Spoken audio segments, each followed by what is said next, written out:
Seguimos caminando esta tarde otoñal en el jardín. Soy Cristian Banqui, el jardinero del jardín. El jardín se transmite todos los días de 7 a 8 de la tarde a través de Pauta. El jueves pasado apareció una columna en el diario El Mercurio con un sugerente título: a 250 años, ¿qué pensarían? Una columna de Leonidas Montes, director del CEP. Y la columna, me da la impresión a mí, esa columna aporta elementos de reflexión sobre lo que está pasando en Estados Unidos que yo no había escuchado en otra parte, y por eso quiero compartirla con ustedes. Recuerda, Leonidas Montes, que hace 250 años se publicó La riqueza de las naciones, de Adam Smith, que es un clásico, pero miren qué curioso, también comenzaba la independencia de Estados Unidos, dos hechos importantes que se cruzan ahí en la historia. Y en el fondo, en Estados Unidos se dio cuerpo a los ideales que había planteado Adam Smith en su libro, ¿no? Y se pregunta, y aquí viene la pregunta insidiosa del columnista, es ¿qué pensarían Adam Smith y los padres fundadores de Estados Unidos de lo que está pasando hoy día en el mundo? Este remesón geopolítico que ha producido Trump con su vertiginosa manera de gobernar y tomar decisiones, como las que ya conocemos, lo que está pasando en Irán, con todo el precio del petróleo, y no solamente eso, con los aranceles, etcétera. Y ahí viene una reflexión de Leonidas Montes en que explica muy bien el tema de cuál es el corazón de la economía.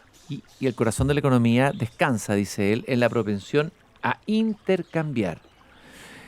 Bueno, y justamente eso es aquello que hoy día está empezando a estar paradójicamente en peligro por las medidas que toma el presidente de la nación, donde supone que debían encarnar los ideales originales de Adam Smith. Más adelante en la columna habla del mercantilismo. Antiguamente, antes de Adam Smith, era el mercantilismo el que definía las políticas económicas. ¿Y cuál es la revolución de Smith? Porque fue una revolución. Es que echó por la borda todo lo que se pensaba hasta entonces sobre economía. O sea, la receta mercantilista, ¿cuál era? Los países debían maximizar sus reservas, dice Montes. Y para hacerlo había que preocuparse del superávit comercial, exportando mucho e importando poco. Este principio exigía promover la industria doméstica y fijar altas tarifas de información. Y aquí viene lo de Smith. Smith aclara que si una persona es rica por la cantidad de dinero que tiene, un país no es rico por sus reservas. La riqueza de una nación, que da el título a su libro, está en la capacidad productiva de los individuos. Por lo tanto, el foco cambia del dinero a las personas. Y justamente son, hoy día, oh paradoja, los postulados de Adam Smith, los que están siendo amenazados, dice Leonidas Montes, por la arbitraria y caprichosa imposición de tarifas a decenas de países que nos recuerdan, nos retrotraen al mercantilismo. Bueno, tenemos la suerte de que le pedí a Leonidas Montes que viniera a mi jardín a conversar conmigo, comentar esta columna muy iluminadora de lo que está pasando hoy día en el mundo. Leonidas, muchas gracias por venir, por darte el tiempo en medio de tu agitada agenda para conversar aquí, en este pequeño espacio. Oye, gracias a ti, Cristian. Siempre es un placer venir a conversar acá, así que encantadísimo. A ver, Leonidas, explícanos un poco. En el fondo, Donald Trump está socavando el pensamiento de Adam Smith, los principios económicos pensados por ese pensador lúcido y profético que fue Adam Smith. Bueno, claro que sí. Y si uno ve esa coincidencia que, ¿no es cierto?, se publica La riqueza de las naciones, el año 1776, donde se promueve el libre comercio, por cierto, y pocos meses después se firma la independencia en los Estados Unidos, es bastante irónico todo lo que está sucediendo, porque de alguna manera estamos retrocediendo a antes del siglo XVIII, a ese mercantilismo que tanto daño hizo en el mundo, hasta que se empezaron a llevar adelante las políticas económicas que planteaba Adam Smith. Si eso yo diría que es un hecho. O sea, en el fondo uno podría decir que Trump está socavando las bases del capitalismo mismo, en un cierto sentido, ¿no? O está cambiando la forma de entender el capitalismo, diría yo. ¿Ya? tú ahí citabas, y en esa época la política económica predominante en Gran Bretaña y en Europa era que los países tenían que tener grandes reservas, mucho oro y plata, ¿ya? Y para ello había que exportar mucho e importar lo menos posible, y lo que se importaba, porque no podían impedirle a los... Ponerle aranceles altos. Claro, a los aristócratas tomar un buen vino Sí, francés, claro, sí, o un vino portugués que era el Porto, después se le ponía aranceles altos. Entonces eso aumentaba las arcas fiscales, ¿ya? Y había, si tú lo piensas en el contexto histórico, había razones geopolíticas para ello, porque los países tenían que estar preparados para las guerras. Entonces había que financiar guerras. Pero lo que hace Adam Smith es decir, oye, esto es falso. ¿Por qué? Porque es una noción popular que confunde la riqueza de las personas con la riqueza de un país. Y por eso el libro se llama La riqueza, precisamente, las naciones, claro, de las una naciones. investigación acerca de la naturaleza y las causas de la riqueza de las naciones. Y él dice que la riqueza de las naciones no está dada por la cantidad de dinero o de oro y plata que tenga un país, sino por la capacidad productiva de las personas. Y aquellos que creen que un país es rico por la cantidad de dinero, de dinero que tiene, están equivocados. En el fondo, esa capacidad productiva que florece en el intercambio Exactamente. libre, en el libre comercio, en este mundo global al que nos habíamos acostumbrado. Sobre todo nosotros, eso lo hemos vivido en Chile en carne propia, todo lo que tú estás diciendo. Porque aquí Exactamente. también Adam Smith encarnó fuertemente su Por pensamiento, ¿no? Sergio de Castro, cuando sale del Pacto Andino, nosotros teníamos hasta antes de los Chicago Boys muchísimas tarifas de importación discriminatorias para un producto. Era un enredo de distintos aranceles, etcétera. Y hay una famosa historia, que él llega a esta famosa reunión del Pacto Andino. Sergio de Castro dice, nosotros nos salimos, ¿ya? Y vamos a Imagínate. poner aranceles de un 10% fijo para todos. Eso ha sido visto como una Pero era una locura. locura. Todos los países de Latinoamérica decían, bueno, pero Están oye, locos. te subimos el precio del cobre. No, si nosotros nos salimos. Y Chile se salió. Y lo que le debe Chile en términos de crecimiento económico es esa apertura económica que hoy día todos valoramos. ¿Te fijas? Yo creo que es importante darse cuenta que así como las personas se benefician cuando intercambian de forma voluntaria, ¿no es cierto?, e informada, los países también se benefician. Eso es lo que decía Smith. Ahora, tú también comentas que afortunadamente hubo un fallo de la Corte Suprema de Estados Unidos que rechazó esto, de haber indignado a Sí. Trump, rechazó el uso que hizo Trump de una ley destinada a situaciones de emergencia nacional para aumentar los aranceles, y que Adam Smith y los fundadores de la patria, los fundadores de Estados Unidos, deben estar celebrando, Sí. ¿no?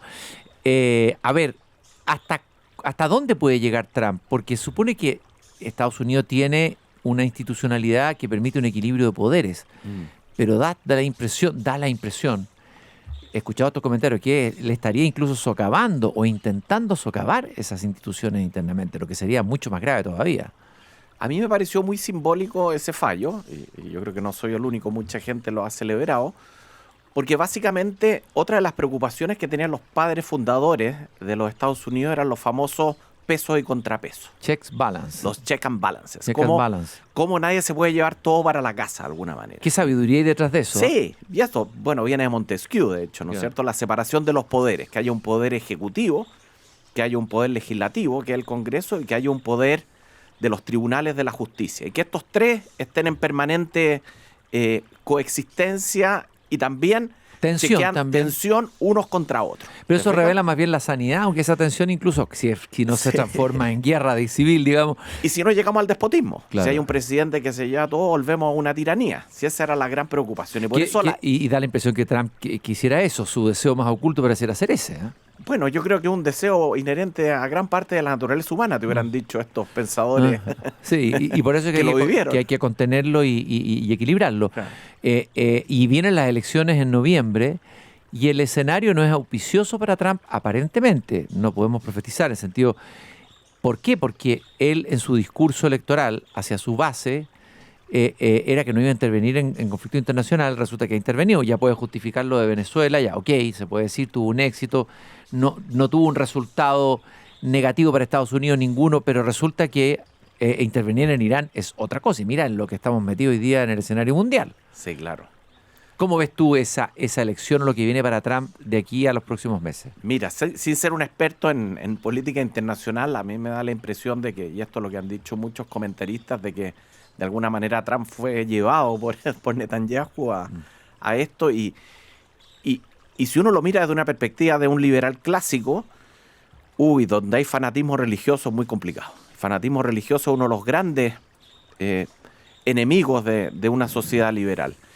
Y aquí Estados Unidos entró en una invasión, una guerra, llámalo como quieras, que tiene muchas consecuencias no intencionadas. Y acá volvemos a este concepto de la mano invisible, ¿no es cierto? De que a veces por tratar de hacer una cosa que es buena se termina haciendo algo malo, o surgen flancos que no se podían predecir. Puede convertirse en una caja de Pandora, Irán. Exactamente, en un caballo de Troya, llámalo como quieras. En un caballo de Troya, ¿no es cierto? Bueno, o sea, ¿y qué pasa, crees tú? Y no sé, estamos jugando aquí política ficción a partir de la lectura de tu artículo. Ficción y política ficción, ¿no es cierto? ¿Qué pasa si llegara Trump a perder esta elección? Me imagino que eso lo debe estar pensando. Viendo cómo ha actuado Trump hasta ahora, la manera como reaccionó, cómo acaba de atacar la semana pasada a los líderes de la OTAN, acusándolos de cobardes por no ir a defender el estrecho de Hormuz, ¿no? ¿Cómo irá a reaccionar? ¿Qué irá a pasar ahí? ¿Tú tienes confianza en la institucionalidad norteamericana? ¿Crees que la democracia norteamericana es más fuerte que esta fuerza que ha demostrado Trump en estos meses, que este vértigo de activismo y de... ¿Cómo lo ves? Bueno, es difícil predecir este tipo de cosas, pero el sistema, lo que pensaron los Founding Fathers con todos estos check and balances, obviamente permite que la democracia funcione. No es que Trump vaya a ser derrotado, sino que simplemente las propias fuerzas de lo que es una democracia liberal, donde su poder prácticamente controlador que tiene como el Congreso probablemente se va a ver amenazado y se va a disipar.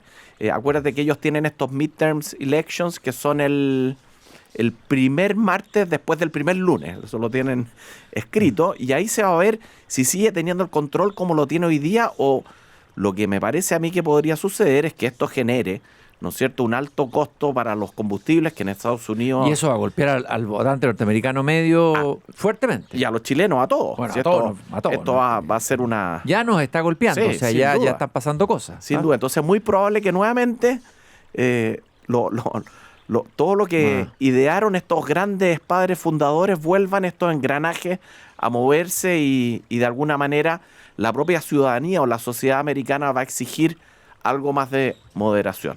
A mí eso es lo que me gustaría que sucediera. Por cierto, uno no lo sabe, pero vamos a ver en noviembre qué es lo que sucede. Una apuesta solamente y especulación. Tú eres un liberal en el sentido más cabal del término, de los liberales que yo conozco. Un liberal reflexivo, un liberal que ha pensado la esencia del liberalismo. Te has metido en el pensamiento de Adam Smith hasta el fondo. La situación para el liberalismo en el mundo no es buena. No. El escenario del liberalismo hoy día en el mundo no es bueno. No sé cómo la ves tú. Todo lo que uno escucha, incluso de liberales europeos, están como en estado de shock, como en la retaguardia, viendo cómo van ocurriendo los acontecimientos, cómo se van eligiendo gobiernos autoritarios, autocráticos en distintas partes del mundo donde antes el liberalismo campeaba. ¿Qué es lo que pasa con el liberalismo que no está siendo capaz de enfrentar este mundo nuevo en el que estamos entrando? Bueno, una de las grandes, yo diría, virtudes que ha tenido el liberalismo es esa capacidad de adaptarse a los tiempos. Una plasticidad. Una plasticidad que no le ha permitido adaptarse a estos tiempos que de alguna manera son especiales, ¿no es cierto? Hay gobiernos autoritarios, hay gobiernos que desechan las constituciones para ser reelectos, hay un narcisismo boyante en una serie de líderes mundiales. ¿Te fijas? Y eso no concuerda, no es consistente con, yo diría, con esa moral del liberalismo que tiene su raíz en Aristóteles. Oye, podemos ir a los griegos y es una forma de ver el mundo y de encontrar formas de convivir entre los seres humanos. Y hay una larga tradición, a mí me gusta el siglo XVIII, obviamente, pero el siglo XIX es lo mismo y el siglo XX. Todo lo que se ha logrado desde los Founding Fathers, desde 1776, es algo sorprendente en la historia de la humanidad.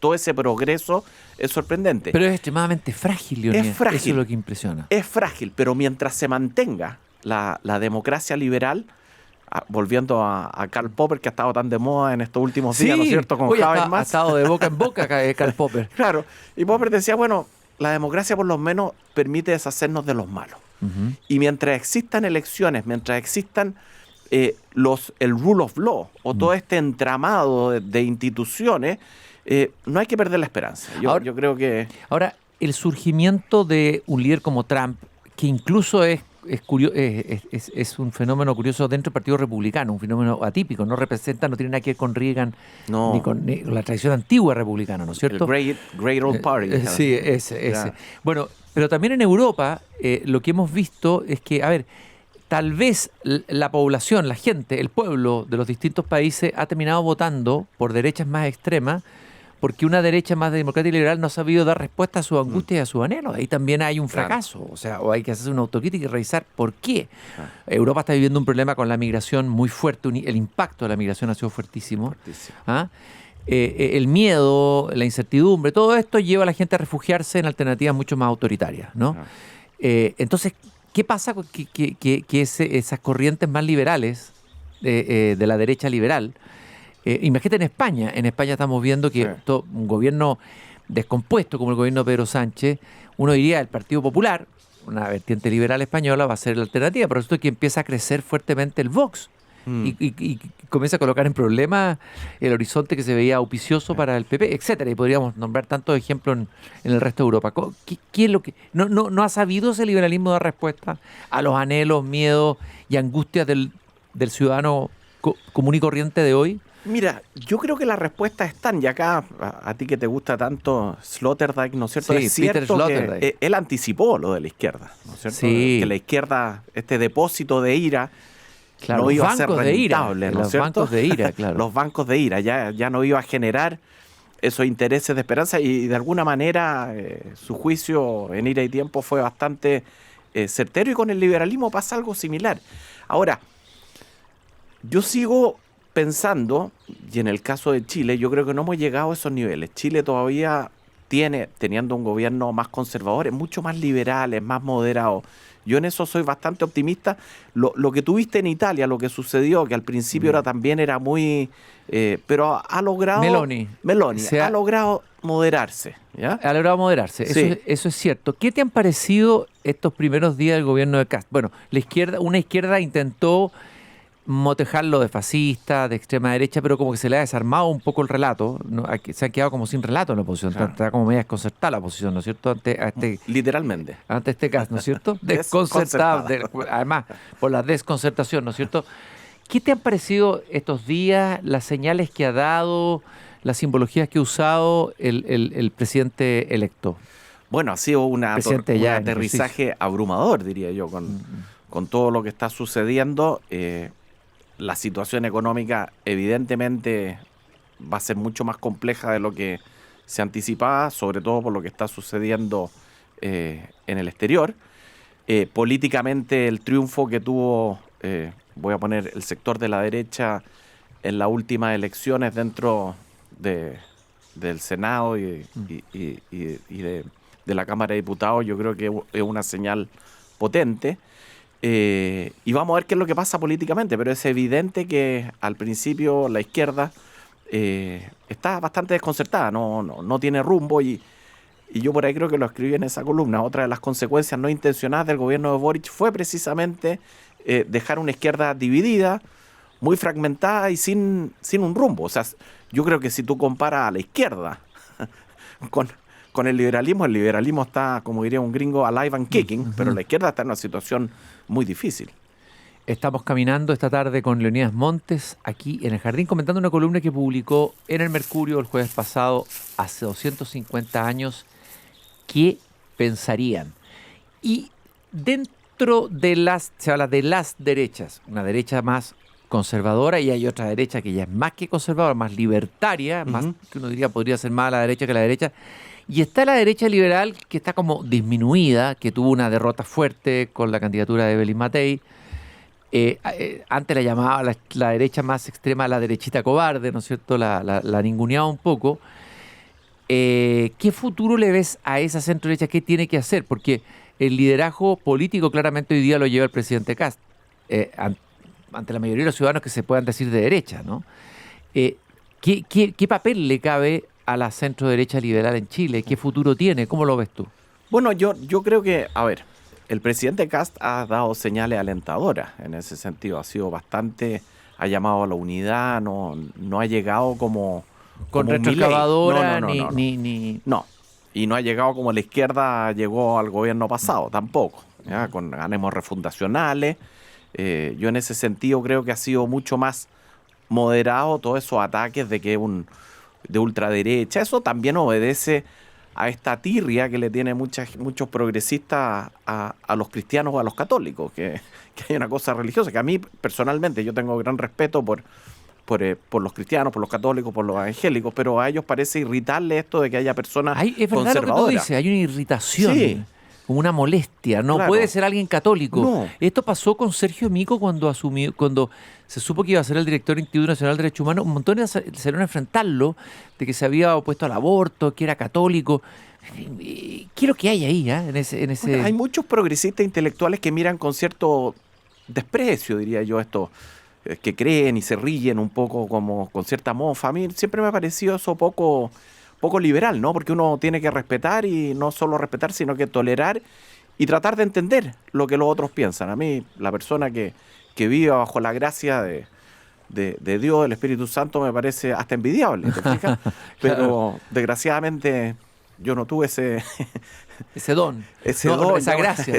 No fuiste tocado por esa gracia. Claro, pero yo creo que siempre dentro del progresismo y dentro de la izquierda hubo, ¿no es cierto?, un rechazo. Y esto a nivel mundial, el mundo religioso, si tú lo ves en muchos países también, como que...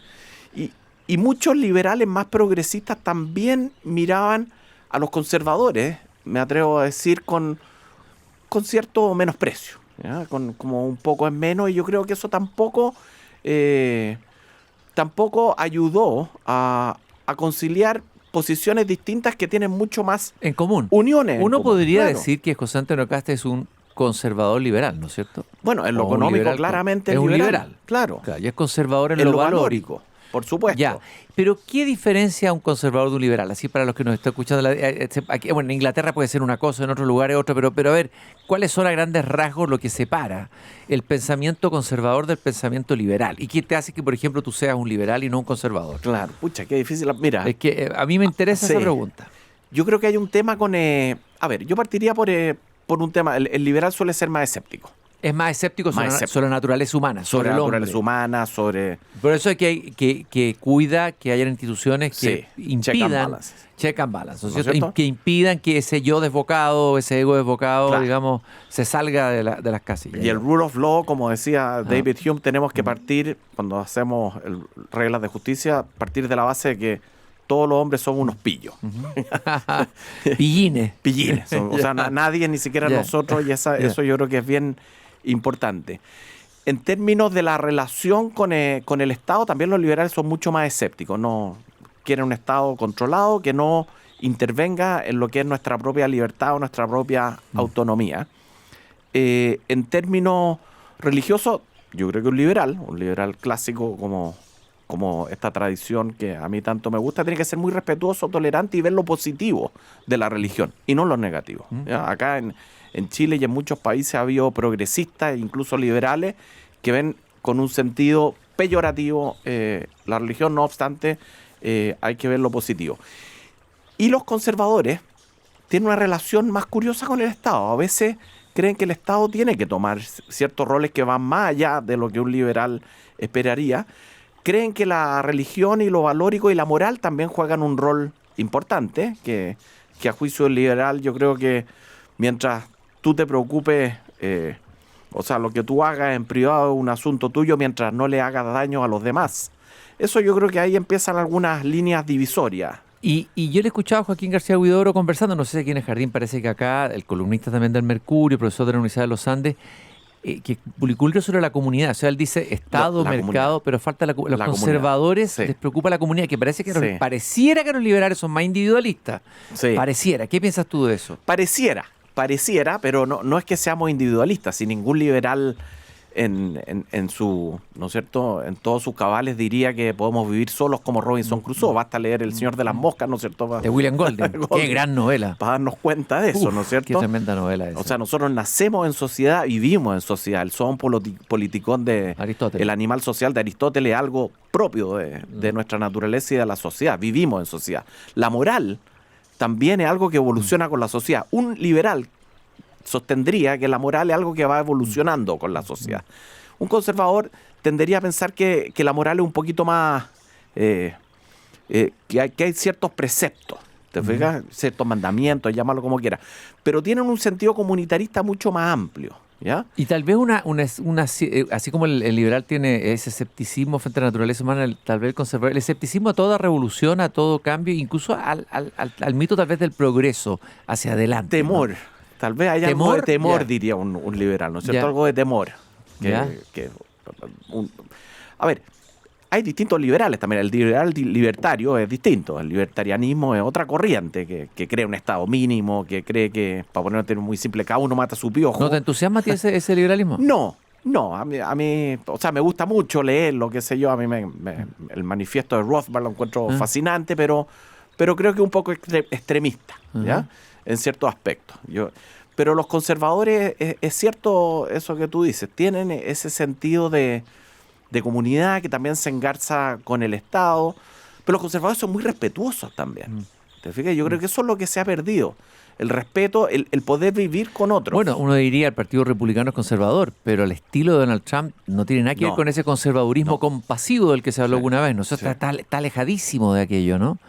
Yo no sé. Estamos alejadísimos de aquello que los ingleses definían también como los good manners, ¿no? Las buenas formas, las buenas maneras. Las buenas formas, el relacionarse con los demás, el respeto a la dignidad. Cierta cortesía mínima en la política, ¿no es cierto? Claro, yo creo que eso es tan importante, esta idea de que las personas, el principio kantiano de que la dignidad son las personas que no son un medio para algo, sino que son un fin en sí mismas. Ni un medio ni un objeto, ¿no es cierto? Ni un medio ni un objeto. Yo te quiero agradecer, Leonidas, esta interesantísima, como siempre, conversación que partió con tu artículo publicado el jueves pasado desde Adam Smith, una mirada crítica a lo que está pasando en Estados Unidos. Fue un gusto, como siempre, conversar contigo, Leonidas, aquí en el Jardín. El gusto ha sido nuevamente mío, Cristian. Así que muchas gracias por la invitación y nosotros podemos seguir conversando en tu jardín. Desde luego, vamos a seguir, podemos tomarnos algo incluso después. Les recuerdo que nos acompaña Grupo Educar, construyendo el futuro de la educación técnico-profesional en Chile. Conoce más sobre nuestro trabajo en grupoeducar.cl. AFP Habitat tiene 3 planes APB pensados para quienes planifican su futuro. Plan Impulso, Plan Proyección y Plan Futuro Total. Más información en afphabitat.cl. Yo ahora cierro la verja de mi jardín, me quedo con Leonidas aquí, seguiremos divagando sobre liberales, conservadores, el mundo, etcétera, lo que está pasando en este mundo tan lleno de incertidumbre y movimiento. Y nos encontramos mañana nuevamente aquí cuando vuelva a abrir la verja de mi jardín a las 7 de la tarde. Muchas gracias por haberme acompañado.